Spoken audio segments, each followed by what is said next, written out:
ಇದಕ್ಕೆ ಸಂವಾದಿಯಾಗಿರ್ತಕ್ಕಂಥ ಇನ್ನೊಂದು ಚತುರ್ಮುಖ ಬ್ರಹ್ಮನ ವಚನ.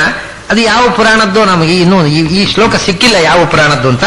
ಅದರಲ್ಲಿ ಏನಿದೆ ಅಂದ್ರೆ, ಉಪೋಷ್ಯ ದ್ವಾದಶೀಂ ಬ್ರಹ್ಮ ಉಪೋಷ್ಯ ದ್ವಾದಶೀಂ ಪುಣ್ಯಾಂ ಸರ್ವ ಪಾಪ ಕ್ಷಯಪ್ರದಾಂ ನ ಪಶ್ಯತಿ ಯಮಂ ವಾಪಿ ನರಕಾನ್ ನ ಚ ಯಾತನಾಃ.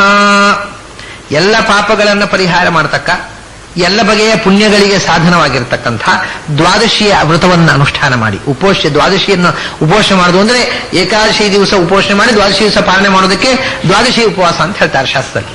ಅಂಥ ಒಂದು ಅನುಷ್ಠಾನವನ್ನು ಜೀವನದಲ್ಲಿ ಮಾಡಿದವ ನ ಪಶ್ಯತಿ ಯಮಂ ವಾಪಿ, ಅವನು ತನ್ನ ಬದುಕಿನಲ್ಲಿ ಮುಂದೆ ಅವನ ಜೀವನ ಮುಗಿದ ಮೇಲೆ ಯಮನನ್ನು ಕಾಣುವುದಿಲ್ಲ, ನರಕಗಳನ್ನು ಕಾಣುವುದಿಲ್ಲ, ಯಾತನೆಗಳನ್ನು ಅನುಭವಿಸುವುದಿಲ್ಲ.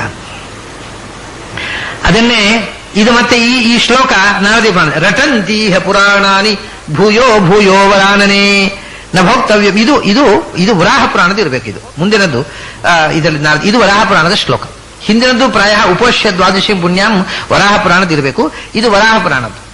ಇದು ವರಾಹ ರೂಪಿಯಾದ ಭಗವಂತ ಭೂಮಿದೇವಿಗೆ ಹೇಳ್ತಕ್ಕಂಥ ಶ್ಲೋಕ. ರಟಂತೀಹ ಪುರಾಣಾನಿ ಭೂಯೋ ಭೂಯೋ ವರಾನನೆ ನಭೋಕ್ತವ್ಯಂ ನಭೋಕ್ತವ್ಯಂ ಸಂಪ್ರಾಪ್ತೆ ಹರಿವಾಸರೇ. ಎಲ್ಲ ಪುರಾಣಗಳು ರಟಂತಿ ಅಂದ್ರೆ ಕೂಗಿ ಕೂಗಿ ಹೇಳ್ತಾವೆ ಅಂತ, ಸಾರಿ ಹೇಳುವುದು ಅಂತ ಹೇಳ್ತೇವಲ್ಲ ಹಾಗೆ ಕೂಗಿ ಕೂಗಿ ಹೇಳ್ತಾ ಇವೆ, ಸಾರಿ ಸಾರಿ ಹೇಳ್ತಾ ಇವೆ. ರಟಂತೀಹ ಪುರಾಣಾನಿ, ಎಲ್ಲ ಪುರಾಣಗಳು ಸಾರಿ ಸಾರಿ ಹೇಳ್ತಾ ಇವೆ. ಎಷ್ಟು ಬಾರಿ?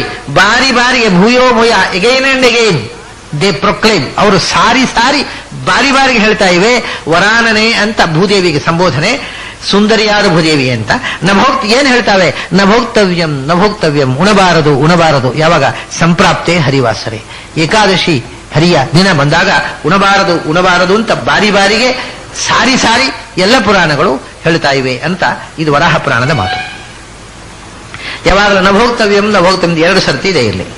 2 ಸರ್ತಿ ಹೇಳಿದರೆ ಸಂಸ್ಕೃತದಲ್ಲಿ 2 ಸರ್ತಿ ಹೇಳೋದಕ್ಕೆ 2 ತರ ಹೆಸರಿದೆ. ಒಂದು ಪುನರುಕ್ತಿ ಅಂತ, ಇನ್ನೊಂದು ಅಭ್ಯಾಸ ಅಂತ. ಪುನರುಕ್ತಿ ಅಂದ್ರೆ ಹೇಳಿದ್ದನ್ನೇ ಹೇಳೋದು, ಏನು ಹೊಸ ವಿಷಯ ಇರದೇ ಇದ್ದದ್ದಕ್ಕೋಸ್ಕರ, ಅದು ದೋಷ. ಹೊಸತ್ತು ಏನು ಹೇಳಿ ಗೊತ್ತಿರದೇ ಇದ್ದಕ್ಕೆ ಹೇಳಿದ್ದನ್ನೇ ಹೇಳ್ತಾ ಇರೋದುಂಟಲ್ವ, ಅದು ಪುನರುಕ್ತಿ.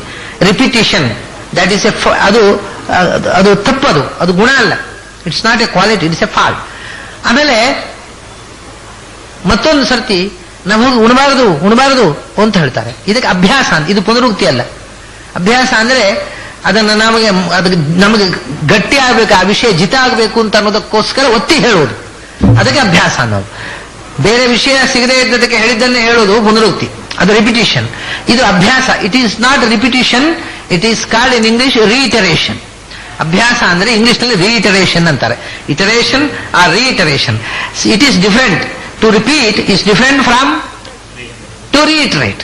ಅದನ್ನು ರೀಇಟರೇಟ್ ಮಾಡೋದಂದ್ರೆ ಒತ್ತಿ ಹೇಳೋದು. ರೀಇಟರೇಷನ್ ಈಸ್ ಎ ಕ್ವಾಲಿಟಿ, ಅದು ಒಳ್ಳೆಯ ಅಂಶ. ರಿಪಿಟೇಷನ್ ಅನ್ನೋದು ದೋಷ. ಅದರಿಂದ ಅಭ್ಯಾಸ ಅಂದ್ರೆ ರೀಇಟರೇಷನ್, ಪುನರುಕ್ತಿ ಅಂದ್ರೆ ರಿಪಿಟೇಷನ್. ಇದು ನಭೋಕ್ತವ್ಯಂ ನಭೋಕ್ತವ್ಯಂ ಅನ್ನೋದು ರೀಇಟರೇಷನ್, ಮತ್ತೆ ಮತ್ತೆ ಒತ್ತಿ ಹೇಳೋದು.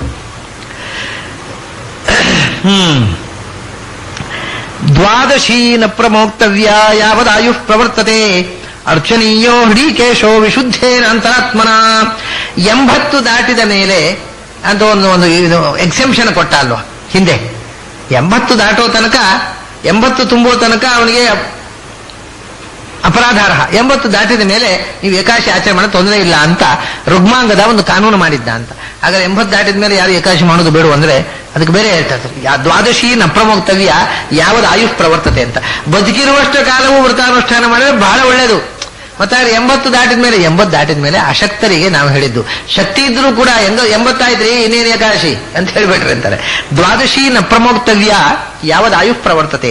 ಬದುಕಿರುವಷ್ಟು ಕಾಲವೂ ಕೂಡ ದ್ವಾದಶಿ ವ್ರತವನ್ನ, ವೈಷ್ಣವ ವ್ರತವನ್ನು ಅನುಷ್ಠಾನ ಮಾಡೋದು ಬಹಳ ವಿಶೇಷ. ಯಾಕೆಂದ್ರೆ ದ್ವಾದಶಿ ವ್ರತ ಅನುಷ್ಠಾನ ಮಾಡೋದು ಅಂದ್ರೆ ಏನು? ಅದು ಭಗವಂತನ ಅರ್ಚನೆ. ಅದೊಂದು ಅರ್ಚನೆಯೋ ಹೃಷಿಕೇಶನ ಅರ್ಚನೆ.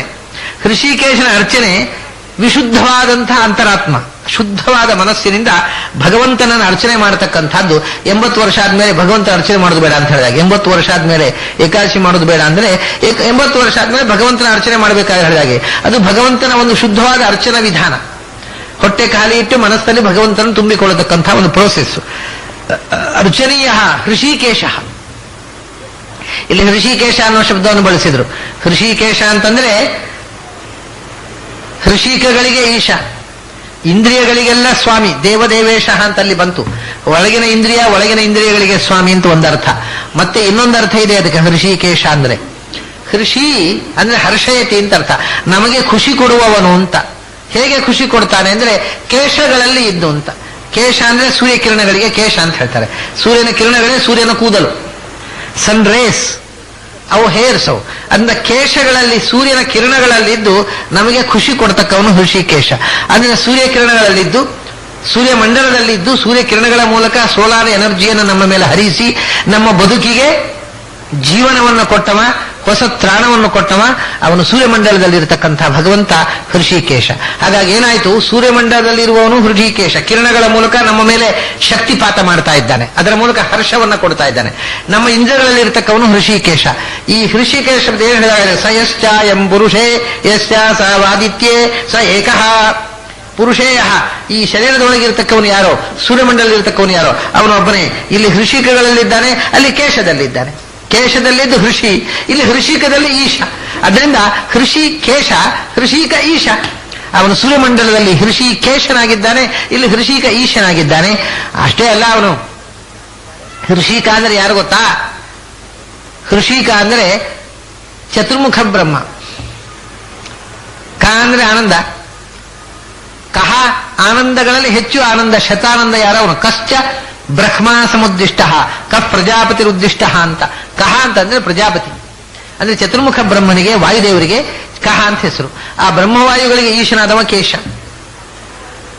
ಅವರು ಎಂಥವ್ರು ಅಂದ್ರೆ ಅವರು ಹೃಷಿ, ಹರ್ಷದಲ್ಲಿ ಪರಾಕಾಷ್ಠೆ, ಜೀವಾನಂದದಲ್ಲಿ ಅತ್ಯಂತ ಶ್ರೇಷ್ಠವಾದ ಆನಂದ ಸ್ಥಿತಿಯಲ್ಲಿ ಇರತಕ್ಕಂಥವರು ಬ್ರಹ್ಮವಾಯುಗಳು.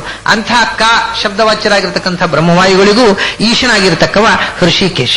ಹೀಗೆ ಜೀವಕೋಷ್ಠಿ, ಜೀವಸ್ವರೂಪ ನಿಯಾಮಕರಾಗಿರತಕ್ಕ, ಜೀವಸ್ವರೂಪದ ಅಭಿಮಾನಿ ದೇವತೆಗಳಾದ ಬ್ರಹ್ಮವಾಯುಗಳಿಗೂ ಕೂಡ ಆನಂದವನ್ನು ಕೊಟ್ಟು ಅವರ ನಿಯಾಮಕನಾಗಿರತಕ್ಕವ, ಇಂದ್ರಿಯಗಳ ಒಳಗಿದ್ದು ಇಂದ್ರಿಯ ನಿಯಾಮಕನಾಗಿರತಕ್ಕವ, ಆಮೇಲೆ ಸೂರ್ಯಮಂಡಲದಲ್ಲಿದ್ದು ಸೂರ್ಯ ಕಿರಣಗಳ ಮೂಲಕ ನಮಗೆ ಹರ್ಷವನ್ನು ಕೊಡತಕ್ಕವ. ಇದೆಲ್ಲ ಹೃಷಿಕೇಶ ಶಬ್ದದಿಂದ ನಾವು ಅನುಸಂಧಾನ ಮಾಡಬೇಕಾದಂಥ ಅರ್ಥ. ಅಂಥ ಭಗವಂತ ಅರ್ಚನೀಯ ಹೃಷಿಕೇಶ. ಯಾವಾಗ? ಯಾವದಾಯು ಪ್ರವರ್ತತೆ, ಬದುಕಿರುವಷ್ಟು ಕಾಲ ಭಗವಂತನ ಪೂಜೆ ಮಾಡಬೇಕು. ಆದ್ರಿಂದ ಬದುಕಿರುವಷ್ಟು ಕಾಲವೂ ನಿಮಗೆ ಸಾಧ್ಯ ಇದ್ರೆ ಏಕಾದಶಿ ವ್ರತ ಅನುಷ್ಠಾನ ಮಾಡಬೇಕು.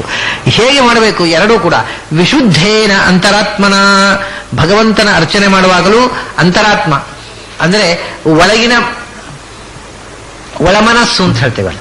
ಅಂತರಾತ್ಮ ಅಂದ್ರೆ ಮನಸ್ಸು ಅಂತಿಷ್ಟೇ ಅರ್ಥ. ಒಳಗಿರುವ ಇಂದ್ರಿಯ, ಆ ಒಳಗಿರತಕ್ಕಂಥ ಅಂತರಾತ್ಮ, ಮನಸ್ಸು, ಅಂತಃಕರಣ ಅದು ಶುದ್ಧವಾಗಿರಬೇಕು. ಇದು ಬಹಳ ಮುಖ್ಯ. ಯಾವುದೇ ವ್ರತಾನುಷ್ಠಾನ ಮಾಡುವಾಗ ಅಥವಾ ಯಾವುದೇ ಪೂಜೆ ಮಾಡುವಾಗ ಮುಖ್ಯವಾಗಿರಬೇಕಾದ್ದು ಮನಃಶುದ್ಧಿ. ಅಂಥ ಶುದ್ಧವಾದ ಮನಸ್ಸಿನಿಂದ ಹೃಷಿಕೇಶನ ಅರ್ಚನೆ ಮಾಡು, ಏಕಾದಶಿ ವ್ರತವನ್ನು ಅನುಷ್ಠಾನ ಮಾಡು. ಎಲ್ಲಿ ತನಕ ಅಂದರೆ ಯಾವದಾಯು ಪ್ರವರ್ತತೆ, ಉಸಿರು ಇರುವಷ್ಟು ಕಾಲ ಇದು ನಡೆಯಲಿ ಅಂತ. ಇಲ್ಲಿಗೆ ಏಕಾದಶಿಗೆ ಸಂಬಂಧಪಟ್ಟ ವಿಷಯಗಳನ್ನು ಹೇಳತಕ್ಕ ಪೂರ್ತಿ ಮುಗಿದ ಹಾಗಾಯ್ತು. 3 ದಿವಸ ಹಿಡಿತು ಇದಕ್ಕೆ. ಏಕಾದಶಿ ಸಂಬಂಧಪಟ್ಟು ಸುಮಾರು 60 ಶ್ಲೋಕಗಳಿಗಿಂತ ಹೆಚ್ಚು ಶ್ಲೋಕಗಳನ್ನು ಆಚಾರ್ಯರು ಬೇರೆ ಬೇರೆ ಗ್ರಂಥಗಳಿಂದ ಉಲ್ಲೇಖ ಮಾಡಿದ್ದಾರೆ.